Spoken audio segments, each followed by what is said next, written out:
Pokemon, the most popular and successful franchise on the freaking planet, with a net worth of 92 billion, which is almost half of what Jeff Bezos has. Wow, goddamn, with 25 seasons of anime, an unending amount of merch and cardboard, 122 games, which all fit under at least one of these categories, which are A, to expand and continue selling the unending amount of merch and cardboard, B, outdated because they're older than the pyramids and Arceus itself and are only relevant because of nostalgia, or C, cancers because of how lazy and money hungry the higher ups are, rushing every game production, never fixing any glitches or bugs, and whatever the hell this is. Like, goddamn, what the hell is going on? And the sad part is, they're never going to improve because they know they can get away with it because they understand the hive mind mentality of us dumb fucks, always buying the latest mainline Pokemon game, and twice for crying out loud. Cause let's be real here, there's hardly anything different between these two. And on top of that, they have an army of premium dick riders ready to defend every one of their bad decisions. But it wasn't always like this though. You see, Kanto, Johto, Hoenn, Sinnoh, and Unova. Long ago, all 5 regions lived together in harmony. But then everything changed when 3D came along, and that's when everything went downhill.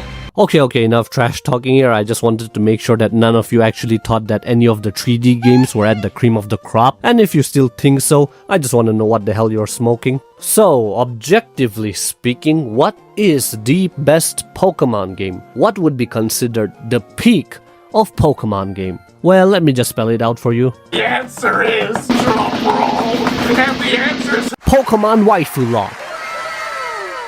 Nah, I'm just kidding, it's Pokemon Black 2 and White 2. You can throw in Pokemon Black and White as well, cause that's literally the backstory of almost all the major characters. And yes, I know what some of y'all are saying. Come on, you're combining 2 games, that's unfair. Nope, they're using the same map, just in opposite directions. And that would be like saying Heart Gold and Soul Silver are only good because they have both the Johto region and the Kanto region, which is true. But it is still leagues below the 5th generation. Nah, I'm just kidding, it sits comfortably at 2nd place. So why is Pokemon Black 2 and White 2 considered to be at the cream of the crop? Well, it actually has a very good story, something that has never happened in the history of Pokemon, and will never ever happen again. Like, ever. The Pokemon actually feel more alive than whatever the hell this is, despite being 2D.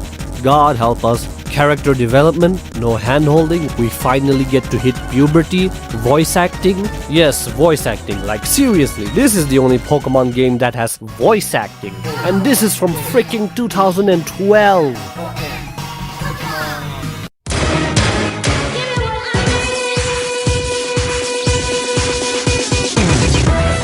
And yes, I understand it might not be much, but it's way better than whatever the hell this is.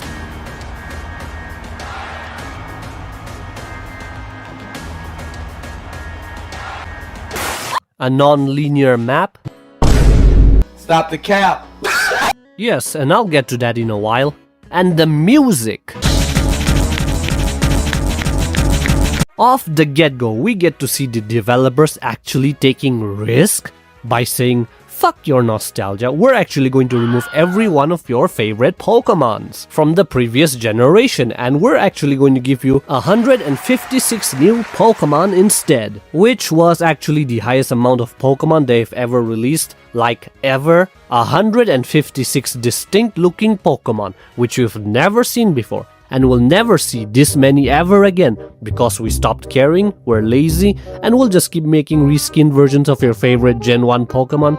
You love Charizard, don't you? Well, we have 3 more. Freaking Gen 6 released like only 72 new Pokemon. And I don't really like counting the Megas because they're just reskinned versions of the original Pokemon, and some of them are straight up trash or look like they've been drawn from memory by a 5-year-old. And the reason why I really loved what they did, which was adding a whole bunch of new Pokemon while removing most of the previous gen, was because it made the game feel a lot fresh and new. It made me get out of my comfort zones and made me try new things, use new Pokemon, new strategies and movesets. Cause what's the point of playing a new Pokemon game if you're only going to use the same Pokemon you like and used in every single game, like your Gengars, your Gyarados, your Garchomp's, Staraptors, Ampharos, only spamming Earthquakes and Surf, which, like it or not, actually starts to get boring. So I really like this game, forcing me to try out new things, catch new Pokemon, try out new movesets, grow my chest hair and freaking learn some new strategies. Like seriously, this was the game that made me start caring about setup moves, protect, weather and all that other things.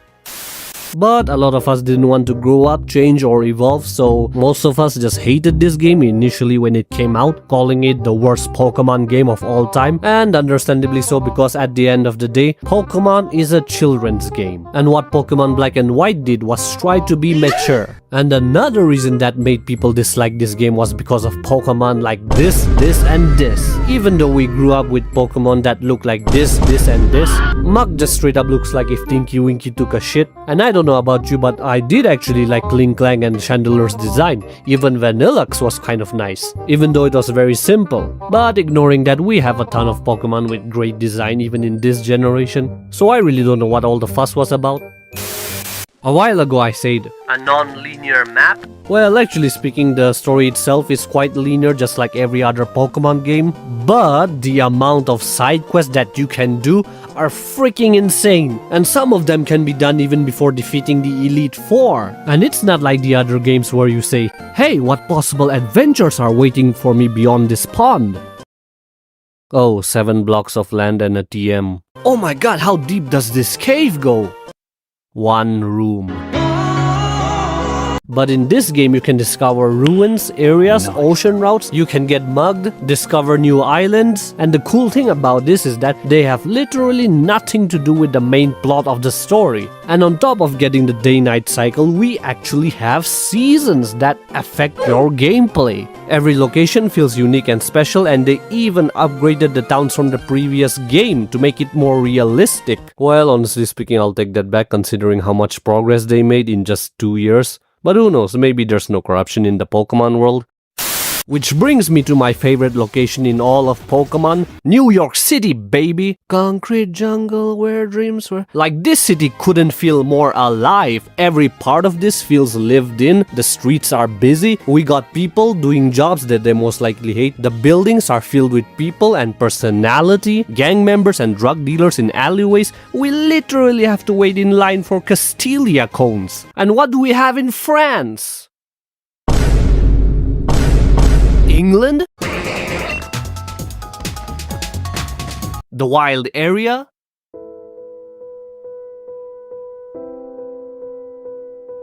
Legend Arceus? Why does this feel so empty? Are we playing Pokemon Fallout? Like, these places are so empty that even Goku and Vegeta might show up to fight. Wait, what?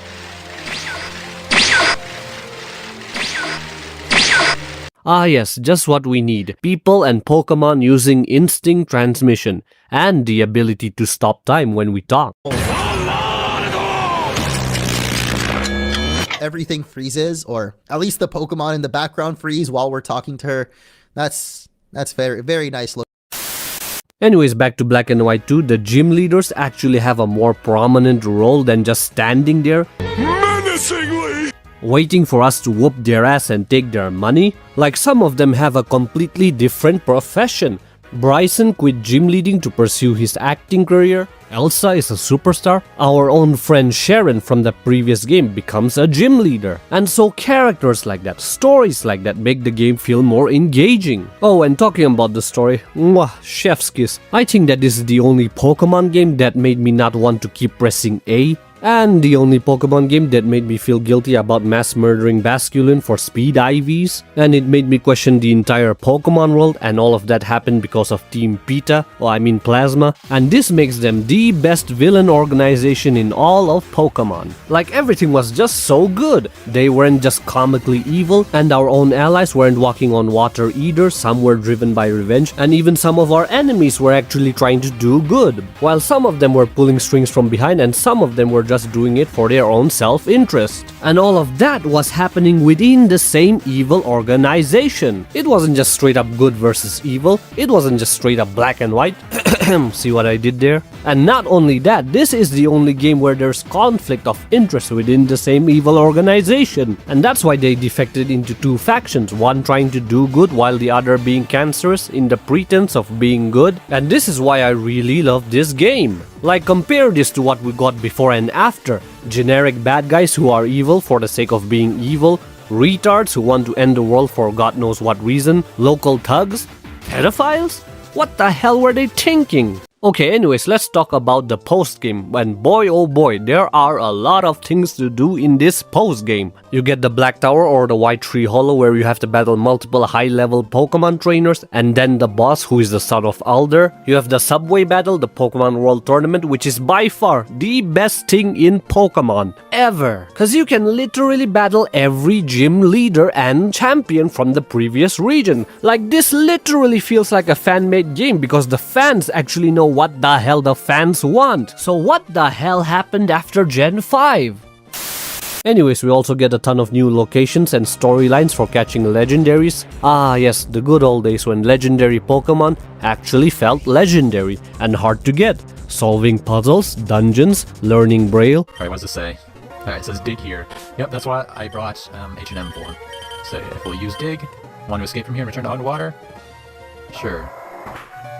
Now they just give them to us like their participation trophies, and for no good reason. Oh wait, I do know the reason. Laziness and nostalgia bait. Like, using an action replay feels more work than catching them normally in the newer games. So yeah, in conclusion, I think Palworld is the best Pokemon game that's ever been created. I can't think of any Pokemon game that even comes close to this. So yeah, thanks for watching, like, comment, subscribe, and yeah, that's it.